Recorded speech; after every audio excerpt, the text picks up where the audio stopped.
Hey guys, welcome to my channel.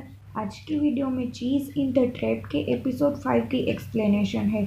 अगर video पसंद आए तो प्लीज़ चैनल को सब्सक्राइब कर दीजिए। एपिसोड 5 स्टार्ट होते ही हम देखते हैं कि योजंग बेक इन हो को बोल देता है कि होंगसुल मेरी गर्लफ्रेंड है। ये सुनकर बेक इन हो कहता है, तुम्हारी गर्लफ्रेंड के कारण तुमने मेरी बहन के साथ ऐसा किया। योजंग होंगसुल को घर में जाने को कहता है, वो भी चली जाती है। लेकिन वो फिर से कहता है, मैं इसके आसपास घूमता हूँ, ये तुम्हें अच्छा नहीं लगता है ना।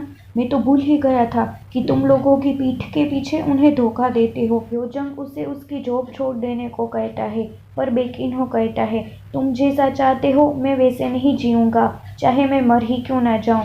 क्या करोगे तुम, मेरा दूसरा हाथ भी तोड़ दोगे। योजंग कहता है, तुम सच में ऐसा चाहते हो। बेकिन्हो कहता है, आखिर तुमने अपना असली चेहरा दिखा ही दिया, लेकिन मैं वैसा नहीं करूँगा। अब तो हम मिलते ही रहेंगे। और फिर वो वहाँ से चला जाता है। होंगसुल फिर से बाहर आती है और योजंग के पास जाती है। वो उसे कहता है, मैंने तुम्हें इसे इग्नोर करने को कहा था, पर वो तुम्हें घर छोड़ने भी आता है। होंगसुल कहती है, ऐसा नहीं है, हम ट्यूशन्स में मिल गए थे और एक ही रास्ते से जा रहे थे। वो उसे सॉरी भी बोलती है और पूछती है, तुम क्यों इतना गुस्सा हो रहे हो। योजंग कहता है, मैं जैसा कहूँ वैसा ही करो। अगर मैंने कहा कि उसे इग्नोर करो तो तुम्हें उसे इग्नोर करना चाहिए। होंगसुल भी बोलती है, पर मैं क्यों उसे इग्नोर करूँ, मुझे वही क्यों करना चाहिए जो तुम कहो। बारिश भी बहुत हो रही थी। योजंग होंगसुल को अम्ब्रेला से कवर करता है और कहता है, हमें यहीं रुक जाना चाहिए, मैं तुमसे झगड़ा नहीं करना चाहता। अभी घर जाओ, हम कल बात करेंगे। पर होंगसुल कहती है, कल बात करने से क्या अलग होगा। मैं जब भी तुम्हें कुछ पूछती हूँ तुम सुनते ही नहीं हो। कोई वजह बताए बिना ही तुम बेकिन्हो को इग्नोर करने को कहते हो। मैं क्या करूँ। और ये ऐसी डेटिंग हम कर रहे हैं। ये सब बोल के वो चली जाती है। पर फिर उसे जंगबोरा का कॉल आता है। वो रो रही थी, उसके पापा को कुछ हो गया था। होंगसुल उसके पास जाना चाहती थी। उसे देखकर योजंग रोकता है, पर वो कहती है, जंगबोरा के पापा को कुछ हो गया है, मुझे जाना होगा। योजंग उसे उसकी कार में वहाँ ले जाता है। जंगबोरा हॉस्पिटल में अकेली ही थी। फिर उनताक आता है और होंगसुल भी आ जाती है। वो उसे शांत कराने की कोशिश करती है। योजंग जंगबोरा के लिए एक रूम का इंतज़ाम करा देता है ताकि वो कुछ देर तक आराम कर सके। उनताक उसे रूम में ले जाता है। होंगसुल और योजंग बाहर बैठते हैं। ये दोनों डेट कर रहे हैं, ये बात बेकिन्हो को बिल्कुल अच्छी नहीं लगती है। उससे बहुत गुस्सा भी आ रहा था। योजंग पूरे वक्त होंगसुल के साथ ही रहता है और उसका अच्छे से ख्याल भी रखता है। जंगबोरा के पापा की सर्जरी अच्छे से हो गई थी, अब वो ठीक थे। उनताक उसके साथ रहता है। होंगसुल और योजंग वापस घर जाते हैं। होंगसुल योजंग से सॉरी बोलती है कि मुझे गुस्सा नहीं होना चाहिए था।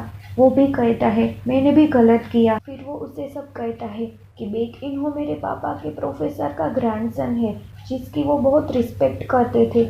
जब प्रोफेसर की मौत हो गई तो मेरी फैमिली उसे घर ले आई और उसे बहुत सपोर्ट किया।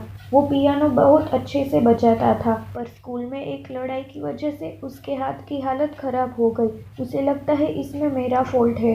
मैंने उसे कई बार कहा कि मेरी गलती नहीं है, पर वो मानता ही नहीं है। होंगसुल सोचती है, ये तो कह रहा है कि बेकिन्हो को मिसअंडरस्टैंडिंग हुई है, पर कुछ तो है जो ठीक नहीं है। पर फिलहाल तो वो योजंग की बातों को ही सच मान लेती है। वो पूछता है, तुमने कल मेरा कॉल क्यों नहीं उठाया।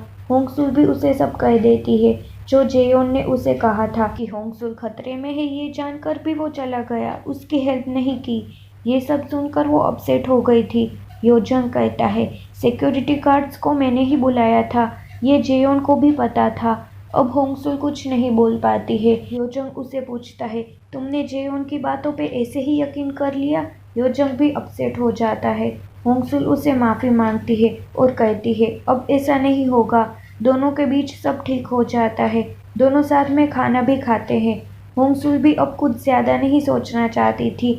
वो योजंग के साथ नई शुरुआत करना चाहती थी। दूसरे दिन क्लासेस में वो बेकिन्हो के पास जाकर उससे बात करने की कोशिश करती है, पर वो उसे बार बार योजंग की गर्लफ्रेंड बुलाता है और उसे ठीक से बात भी नहीं करता है। हम देखते हैं कि होंगसुल की ऑफिस के टीचर असिस्टेंट होंगसुल के नेबर के साथ ही रहते थे। पर ये बात किसी को पता नहीं थी। फिर वो दोनों उसके घर के ओनर के ग्रैंडसन को देखते हैं, जिसने होंगसुल के घर की विंडो ठीक की थी, लेकिन उसका बिहेवियर कुछ अजीब था। होंगसुल और योजंग डिनर लेते हैं और एक दूसरे के साथ टाइम स्पेंड करते हैं। दोनों बहुत खुश थे। बेक इनहा पैसों के लिए बेक इनहो को बहुत परेशान कर रही थी, पर वो उसका कॉल ही नहीं उठा रहा था। होंगसुल को वहां देखकर वो उसे परेशान करने लगता है। उसकी वजह से होंगसुल की बुक खराब हो जाती है। बेक इनहा वहीं थी। वो इन दोनों को साथ में देख लेती है। बेक इनहो किसी प्रोफेसर से बुक लेता है, होंगसुल को उस बुक की जेरोक्स करके देने के लिए। तभी उसे होंगसुल का कॉल आता है, पर सामने बेक इनहा बोल रही थी। वो उसे बाहर मिलने बुलाती है। उसे लगता है ये दोनों रिलेशनशिप में हैं। होंगसुल उसे मना करती है कि हम दोनों तो सिर्फ एक दूसरे को जानते हैं। बेक इनहो दौड़ के वहां आ जाता है। प्रोफेसर की बुक वो होंगसुल को देता है और बेक इनहा को वहां से ले जाता है। बेक इनहा उससे पैसे मांगती है। उसकी बातों पे गुस्सा होकर वो उस पे हाथ उठाने लगता है। ये देखकर बेक इनहा कहती है, तुम मुझे मारना चाहते हो तो मारो ना, तुम हमारी आंट जैसे ही हो। बचपन में उसके दादाजी के मर जाने के बाद उनकी आंट बेक इनहा को बहुत मारती थी। बेक इनहो उसे बचाता है और दोनों एक रूम में चले जाते हैं। बेक इनहा ऐसे नहीं रह सकती थी। वो यहाँ से भागना चाहती थी। बेक इनहो उसे खिड़की से भगाने लगता है। वो तो बाहर निकल जाता है, पर उनकी आंट आके बेक इनहा को रोक लेती है। रास्ते में वो योजंग के पापा से मिलता है। तभी बेक इनहा वहां आती है। योजंग के पापा को चोट के निशान दिखाती है और कहती है ये सब आंट ने किया है। वो उसे अपने साथ ले जाने की जिद करती है। ये सब गिल्ट के कारण बेक इनहो ने उसे पैसे दे दिए थे, पर बेक इनहा के मन में ऐसा कुछ नहीं था। वो अपने ही भाई की फीलिंग्स का गलत इस्तेमाल कर रही थी। तो बेक इनहो बहुत उदास बैठा था। होंगसुल की मम ने नया रेस्टोरेंट खोला था। पूरा दिन वो वहाँ हेल्प कराती है और फिर रात में योजंग से मिलने का प्लान बनाती है। योजंग वहाँ पहुँच जाता है। होंगसुल का नेबर भी वहीं था। वो दोनों एक दूसरे को जानते थे। उसे देखकर योजंग कहता है, तुम्हारी हालत ऐसी क्यों है? वो कहता है, मैं जिसे डेट कर रहा हूँ वो मेरी फैमिली को पसंद नहीं है, इसलिए उन लोगों ने मुझे घर से निकाल दिया। योजंग उसे वापस घर जाने को कहता है। होंगसुल भी वहां आ जाती है और कहती है, ये मेरे बाजू में ही रहता है। घर जाते वक्त बेक इनहो एक लड़के को देखता है। वो उसे कुछ ठीक नहीं लगता है और वो होंगसुल के घर के पास ही जा रहा था, इसीलिए बेक इनहो उसका पीछा करता है। वो लड़का टीचर असिस्टेंट के सिर पे जोर से कुछ चीज मारता है और उसकी जेब में से चाबियां लेके चला जाता है। शायद ये लड़का होंगसुल के घर के ओनर का ग्रैंडसन ही है। बेक इनहो आके टीचर असिस्टेंट को वहाँ पड़ा हुआ देखता है। तभी वहाँ एक लड़की आती है। बेक इनहो उसे एम्बुलेंस बुलाने को कहता है। दूसरे दिन होंगसुल देखती है कि उसके घर के पास पुलिस आई थी। लड़कियों के इनरवेयर गायब हो रहे थे।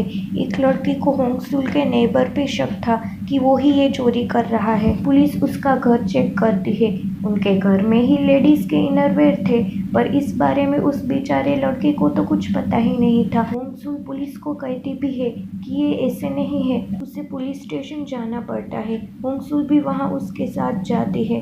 टीचर असिस्टेंट को चोट लगी है ये जानकर नेबर तो उसके पास जाने के लिए भाग ही जाता है। होंगसुल को समझ नहीं आ रहा था कि इन दोनों में क्या कनेक्शन है। पुलिस स्टेशन के बाहर वो बेक इनहो को देखती है। उसने टीचर असिस्टेंट को बचाया था, पर पुलिस तो उसे ही गलत समझ बैठी थी।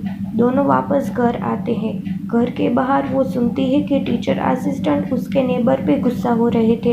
होंगसुल को वहाँ देखकर वो सब गुस्सा उस पर उतारते हैं कि तुम यहाँ क्या कर रही हो, तुम्हारी तो लाइफ कितनी अच्छी है, उसने अपनी स्कॉलरशिप तुम्हें दे दी, तुम्हें जॉब भी मिल गई, कितनी इजी लाइफ है तुम्हारी। तुम्हें पता नहीं है योजंग ने मुझे धमकी दी कि मैं उसका रिपोर्ट डिस्ट्रॉय कर दूँ ताकि तुम्हें स्कॉलरशिप मिले।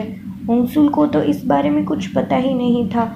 वो योजंग को मिलने बुलाती है और पूछती है, तुम्हारे कहने पर टीचर असिस्टेंट ने तुम्हारा रिपोर्ट डिस्ट्रॉय कर दिया ताकि मुझे स्कॉलरशिप मिल जाए, ये सच है? योजंग भी हाँ कहता है। वो पूछती है, तुमने ऐसा क्यों किया? योजंग कहता है, मैं बस तुम्हारी हेल्प करना चाहता था और टीचर असिस्टेंट ने मेरे साथ गलत किया था, उसके बदले ही मैंने उसे ये करने को कहा।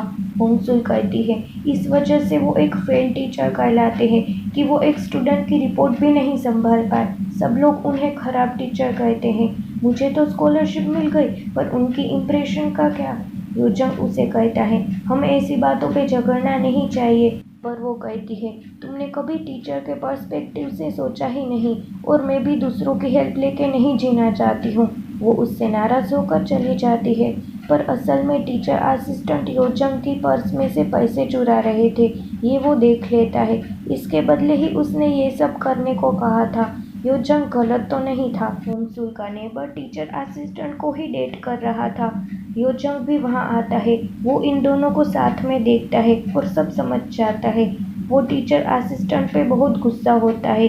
होमसुल का नेबर उसे माफ़ी मांगता है और उसे कुछ नहीं करने को कहता है। तो योजंग कहता है, मैं कुछ नहीं करूँगा, पर तुम्हें घर वापस जाना होगा। मैं नहीं चाहता कि तुम दोनों होमसुल के आसपास रहो। और फिर वो चला जाता है। योजंग भी बहुत अपसेट था। होमसुल की कई बातें उसे याद आ रही थी। वो सोचता है कि होमसुल ने मुझे जज किया और मुझे अवॉइड भी किया, पर मैं गलत तो नहीं हूँ। इस बार वो बहुत ही हर्ट हुआ था। इस तरह ये एपिसोड पूरा होता है। अगर आपको ये एपिसोड पसंद आया हो तो लाइक, शेयर एंड कमेंट कर दीजिए और मेरी चैनल को सब्सक्राइब करके बेल आइकन को भी प्रेस कर दीजिए। मिलते हैं नेक्स्ट एपिसोड के साथ।